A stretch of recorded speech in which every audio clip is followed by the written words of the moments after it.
Distributor और wholesalers क्या होते हैं, ये जो है प्रोड्यूसर से जो सामान है बल्क में ख़रीदते हैं और फिर उनको रिटेलर्स को बेचते हैं या दूसरे बिजनेसेस को बेचते हैं। डिस्ट्रीब्यूटर क्या होते हैं, डिस्ट्रीब्यूटर जो होते हैं मैन्युफैक्चरर के साथ, किसी प्रोडक्ट के मैन्युफैक्चरर के साथ एक एक्सक्लूसिव कॉन्ट्रैक्ट साइन करते हैं और जो मैन्युफैक्चरर ने जो प्रोडक्ट बनाया है उनको लॉन्च करना, उनकी मार्केटिंग करना किसी पर्टिकुलर एरिया में, किसी पर्टिकुलर लोगों में, इन सारी चीज़ों पर ध्यान देते हैं। जैसे मान के चलो सैमसंग है, वो मैन्युफैक्चरर है जिसने सैमसंग के स्मार्टफोन्स बनाए, तो जो डिस्ट्रीब्यूटर है वो किसी एरिया में, मान के चलो किसी शहर में, उस स्मार्टफोन का लॉन्च, उसका मार्केटिंग, ये सारी चीज़ें और उनको कस्टमर को सेल करना, ये सारी चीज़ें, ये सारी एक्टिविटीज़ परफॉर्म करेगा ताकि सैमसंग के प्रोडक्ट के लिए वो मार्केट बिल्ड कर सके। होलसेलर क्या होता है, ये भी जो है डिस्ट्रीब्यूटर की तरह मैसिव क्वांटिटीज़ में प्रोड्यूसर से सामान खरीदते हैं, लेकिन ये जो है मैन्युफैक्चरर के साथ एक्सक्लूसिव कॉन्ट्रैक्ट साइन नहीं करते। यानी वो सिर्फ सैमसंग के फ़ोन्स नहीं खरीदेंगे, वो दूसरी कंपनीज़ के भी फ़ोन्स खरीदेंगे और रिटेलर और दूसरे दुकान रिटेलर को बेचेंगे और वही रिटेलर जो है फिर कस्टमर को बेचेंगे। यानी एक रिटेलर जो होता है वो कस्टमर के लिए, उसके पास स्टॉक होता है सारे गुड्स एंड सर्विसेज का जिसकी डिमांड कस्टमर करता है, तो वो सिर्फ किसी पर्टिकुलर कंपनी पे फोकस नहीं करता कि उसी ब्रांड का सामान उसके पास होगा, उसके पास उसका फोकस होता है कि जितना ज़्यादा से ज़्यादा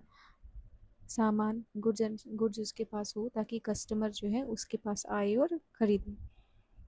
कहीं और ना जाए। तो होलसेलर जो है वो जो कंपीटिंग ब्रांड्स है, मान के चलो सैमसंग का हो या उसके अलावा कोई दूसरा कंपनी का फ़ोन हो जो सैमसंग का कॉम्पिटिटर है, दोनों जो गुड्स हैं दोनों का स्टॉक खरीदता है और रिटेलर को बेचता है। लेकिन जो डिस्ट्रीब्यूटर होता है वो जो है वो सिर्फ सैमसंग के ही फ़ोन्स कस्टमर को बेचेगा। वो दूसरे जो कंपनी है जो सैमसंग को कम्पीट कर रही है मार्केट पे, उन प्रोडक्ट को नहीं खरीदेगा और उन प्रोडक्ट्स को कस्टमर को नहीं बेचेगा। उसका सारा फोकस जो है जिस ब्रांड के साथ उसने कॉन्ट्रैक्ट साइन किया है एक्सक्लूसिविटी का, उसी पर फोकस होगा। जैसे होंडा कंपनी है या टोयोटा कंपनी है, उसने किसी डीलर को एक्सक्लूसिव राइट दिए हैं कि उन किसी पर्टिकुलर एरिया में, किसी पर्टिकुलर शहर में जो है उनकी जो गाड़ी है वही डीलर ही बेच सकता है। जैसे शोरूम होते हैं, उनके अलावा कोई और नहीं बेच सकता, तो उससे उसको फ़ायदा होता है कि जिसको भी होंडा की गाड़ी खरीदनी है वो उसी के पास आएगा,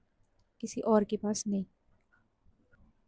इस एक्सक्लूसिव कॉन्ट्रैक्ट में ये टर्म्स होते हैं कि जो मैन्युफैक्चरर है, जैसे होंडा हो गई, वो अपनी गाड़ी जो है उस पर्टिकुलर एरिया में उसी डिस्ट्रीब्यूटर को अपना स्टॉक देगी, गाड़ियों का स्टॉक, और वो डिस्ट्रीब्यूटर जो है उसी गाड़ियों को बेचेगा कस्टमर को उस पर्टिकुलर एरिया में। और होंडा जो है उस पर्टिकुलर एरिया में किसी दूसरे डिस्ट्रीब्यूटर को अपना स्टॉक नहीं बेचेगी। इसको बोलते हैं एक्सक्लूसिविटी कॉन्ट्रैक्ट, जबकि होलसेलर के केस में ऐसा नहीं होता। सोल डिस्ट्रीब्यूटर क्या होता है, सोल डिस्ट्रीब्यूटर वो एक मैन्युफैक्चरर के अलावा इकलौता थर्ड पार्टी जो किसी ब्रांड के सामान को कस्टमर को किसी पर्टिकुलर एरिया में बेच सकता है, उसको बोलते हैं सोल डिस्ट्रीब्यूटर। लेकिन मैन्युफैक्चरर भी जो है उसके पास भी ये राइट होता है कि वो अपने प्रोडक्ट्स को उस एरिया में डायरेक्ट कंज्यूमर को बेच सके। यानी यहाँ पर या तो डिस्ट्रीब्यूटर बेचेगा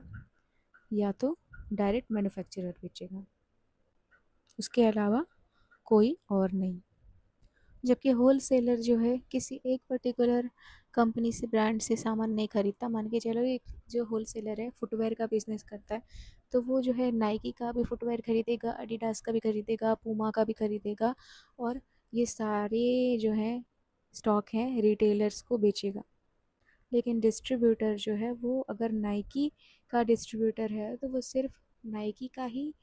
जो स्टॉक है वो खरीदेगा और दूसरे जो ब्रांड है उनका नहीं खरीदेगा और उनको नहीं बेचेगा।